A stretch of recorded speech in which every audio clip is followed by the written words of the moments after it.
Hi friends, പുതിയൊരു വീഡിയോയിലേക്ക് എല്ലാവർക്കും സ്വാഗതം. രംഗൻ ഐസിയുനകത്തേക്ക് കയറി പ്രേമയുമായിട്ട് സംസാരിക്കുകയാണ്. അപ്പോൾ ആ സംസാരം കേട്ടും കൊണ്ടാണ് ചന്ദ്ര അവിടേക്ക് വരുന്നത്.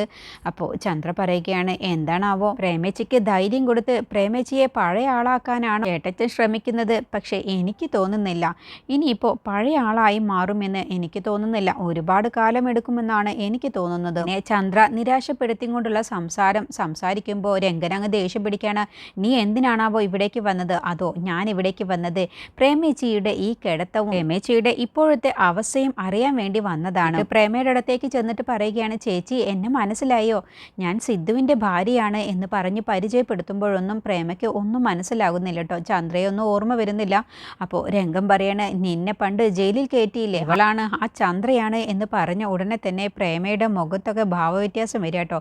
പ്രേമയ്ക്ക് ചന്ദ്രയോടുള്ള ദേഷ്യം വരികയാണ്. എന്നിട്ട് കയ്യൊക്കെ ഇങ്ങനെ അമർത്തി പിടിക്കുകയാണ് കേട്ടോ, ദേഷ്യം അടക്കാൻ കഴിയാതെ.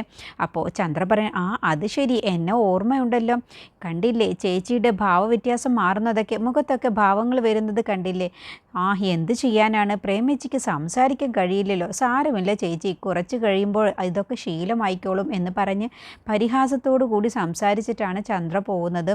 അങ്ങനെ ചന്ദ്രയെക്കുറിച്ച് ഓർത്ത് പ്രേമയ്ക്ക് സംസാരിക്കാനും കഴിയുന്നില്ല. പക്ഷേ ചന്ദ്രയോടുള്ള ദേഷ്യം കടിച്ചമർത്തുകയാണ്, കയ്യൊക്കെ ഇങ്ങനെ അമർത്തി പിടിക്കുകയാണ്. പിന്നീട് നിരഞ്ജൻ്റെ അടുത്തേക്ക് അക്ഷര ചെല്ലുകയാണ്. എന്നിട്ട് ചോദിക്കുകയാണ്, ഞാൻ നിങ്ങളുടെ ആരാണെന്ന് ചോദിക്കുമ്പോൾ, അത് ശരി, അപ്പോൾ നിനക്ക് ഇതുവരെ അതറിയില്ലേ? നിങ്ങൾ തമാശ വിടുന്നുണ്ടോ? ഇതുവരെ എൻ്റെ ഭാര്യയാണെന്നാണ് ഞാൻ കരുതിയിട്ടുള്ളത്. ഭാര്യയുടെ സ്ഥാനം നിങ്ങൾ എനിക്ക് തന്നിട്ടുണ്ട്. നീ എന്താ അങ്ങനെ പറഞ്ഞത്? അല്ല, ഇന്നലെ വീട്ടിൽ കള്ളം കയറി എന്നുള്ള കാര്യം നിങ്ങൾ എന്തുകൊണ്ടാണ് എന്നിൽ നിന്നും മറച്ചു വെച്ചത്? ഞാൻ അമ്മയെ വിളിച്ചപ്പോഴാണ് ഇക്കാര്യം അറിഞ്ഞത്. നിങ്ങൾ എന്താണ് അക്കാര്യം എന്നോട് പറയാതിരുന്നത്? അതാണോ കാര്യം? ഞാൻ 2 കാരണങ്ങൾ കൊണ്ടാണ് ഞാൻ എന്നോട് പറയാതിരുന്നത്.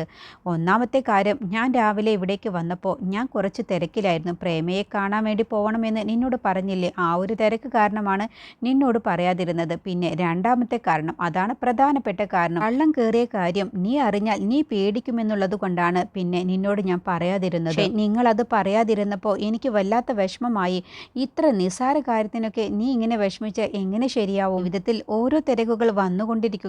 ആ സമയത്ത് ചില കാര്യങ്ങളൊക്കെ പറയാൻ വിട്ടുപോയെന്നിരിക്കും. അതിനൊക്കെ ഇങ്ങനെ വിഷമിച്ചാൽ എങ്ങനെ ശരിയാവും? അതൊന്നുമല്ല കാരണം, നിങ്ങളിപ്പോൾ പഴയതുപോലെ എന്നെ സ്നേഹിക്കുന്നില്ല. അതെന്താ എനിക്കിപ്പോൾ അങ്ങനെ തോന്നാൻ? നിങ്ങളിപ്പോൾ എന്നെ പഴയതുപോലെ എവിടേക്കും കൊണ്ടുപോകുന്നില്ല, എന്നോടൊന്നും പറയുന്നില്ല. നിന്നെ ഞാൻ പഴയതുപോലെ കൊണ്ടുപോവാത്തത് അവിടേക്കൊന്നും നിന്നെ കൊണ്ടുപോവേണ്ട ആവശ്യമില്ലാത്തത് കൊണ്ടാണ്. എനിക്ക് നിന്നോട് ഒരു കാര്യം പറയാനുണ്ട്. തൊട്ടതിനും പിടിച്ചതിനൊക്കെ ഇങ്ങനെ നിസ്സാര കാര്യങ്ങൾക്കൊക്കെ നീ പരിഭ്രമിച്ചാൽ അതെനിക്ക് വല്ലാത്ത ടെൻഷൻ ഉണ്ടാക്കും. അല്ലെങ്കിൽ എനിക്ക് ഒരുപാട് ടെൻഷനുണ്ട്.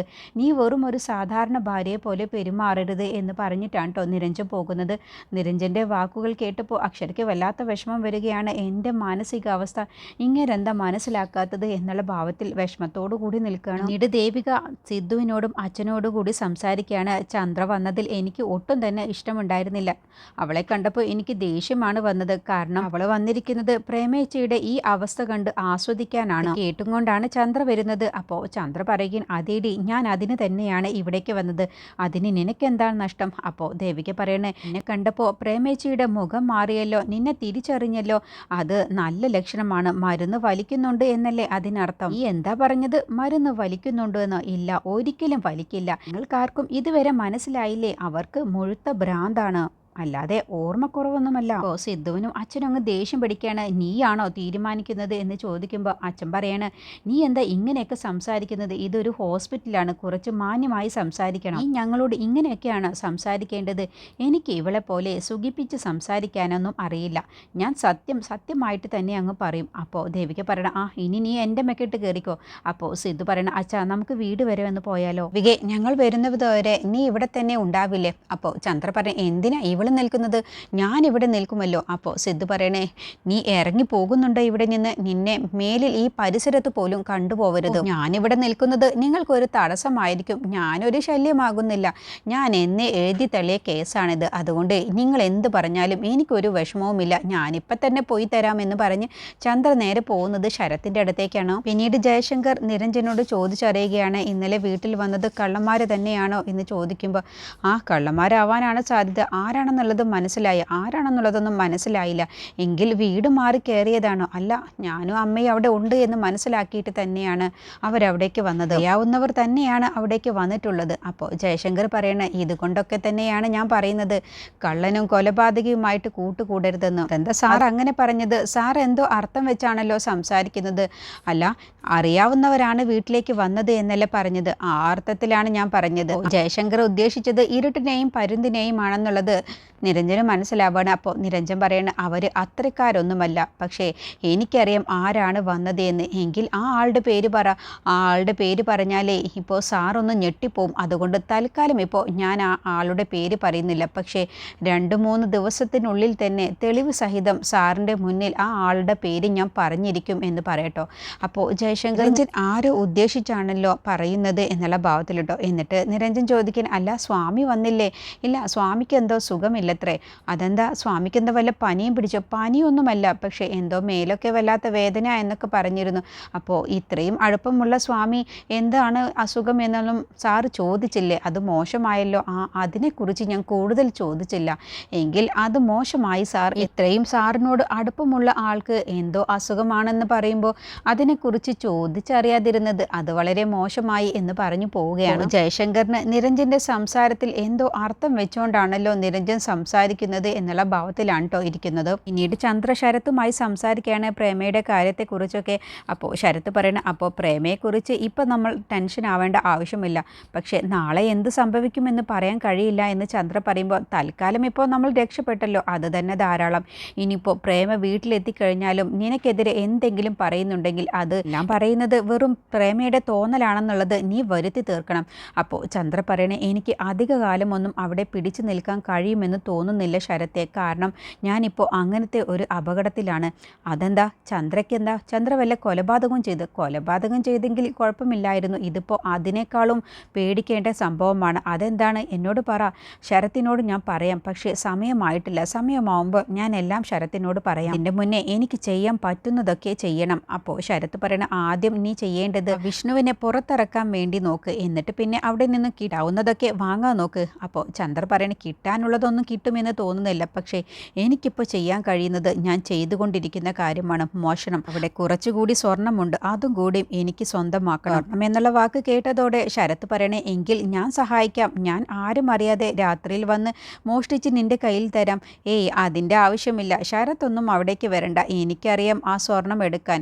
അത് ഞാൻ തന്നെ ചെയ്തോളാം എന്ന് ചന്ദ്ര പറയുന്നതിൻ്റെ അർത്ഥം ശരത്തിന് മനസ്സിലാവാണ്. അതിൻ്റെ പകുതി എനിക്ക് തരേണ്ടി വരും എന്നുള്ള ഉദ്ദേശത്തിലാണ്. രണ്ടുപേരും സംസാരിച്ചുകൊണ്ടിരിക്കുമ്പോഴാണ് സിദ്ധുവും അച്ഛനും കാറിൽ വരുന്നത്. അപ്പോൾ ഇവരെ കണ്ടപ്പോൾ അവർ കാറിൽ നിന്ന് ഇറങ്ങി ഇടത്തേക്ക് ചെല്ലുകയാണ് കേട്ടോ. എന്നിട്ട്, നിന്നോട് ഞാൻ പറഞ്ഞിട്ടില്ലേ ഇവനുമായി സംസാരിക്കരുതെന്ന്?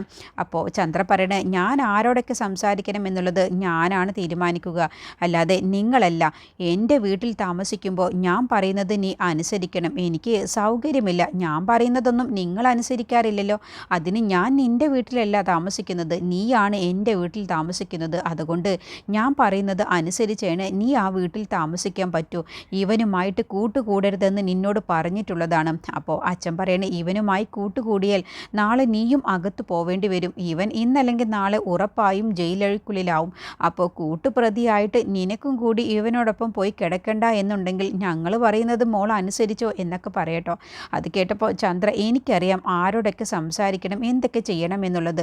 നിങ്ങൾ പറയുന്നതൊന്നും ഞാൻ അനുസരിക്കുന്നില്ല എന്നുള്ള അഹങ്കാര വാക്കുകളാണ് അവരോട് പറയുന്നത്. അങ്ങനെ സിദ്ധുവിനെയും കൂട്ടി അച്ഛൻ, ഇവളോട് സംസാരിച്ചിട്ട് കാര്യമില്ല, വാ മോനെ നമുക്ക് വണ്ടി എടുത്തു പോവാം വീട്ടിലേക്ക് എന്ന് പറഞ്ഞ് അവർ രണ്ടുപേരും പോവാണ്. സിദ്ധുവിൻ്റെ അച്ഛൻ ശരത്തിൻ്റെ മുന്നിൽ വെച്ച് പറയുന്നുണ്ട്, ഇവൻ എത്രയും പെട്ടെന്ന് ജയിലുകൾക്കുള്ളിലാവുമെന്ന് പറയുമ്പോൾ, ആര് പറഞ്ഞു കിളവനോട്? ഞാനല്ല ജയിലിലേക്ക് പോകാൻ പോകുന്നത്, നിങ്ങളുടെ മകൻ തന്നെയാണ് ജയിലിലേക്ക് പോകാൻ പോകുന്നത്. എൻ്റെ അമ്മയെ കൊല്ലാൻ വേണ്ടി നോക്കിയ കേസിൽ 7 കൊല്ലം കിടക്കാനാണ് പോകുന്നത്. അപ്പോൾ സിദ്ധു പറയണേ, നിനക്കങ്ങനെ ആഗ്രഹിക്കാൻ എന്ത് വേണമെങ്കിലും ആഗ്രഹിക്കാമല്ലോ, പക്ഷേ നടക്കാൻ പോകുന്നത് മറ്റു ചിലതായിരിക്കും. കൊലക്കുറ്റത്തിന് ആരാണ് അകത്ത് പോവാൻ പോകുന്നത് എന്ന് നമുക്ക് കാണാം.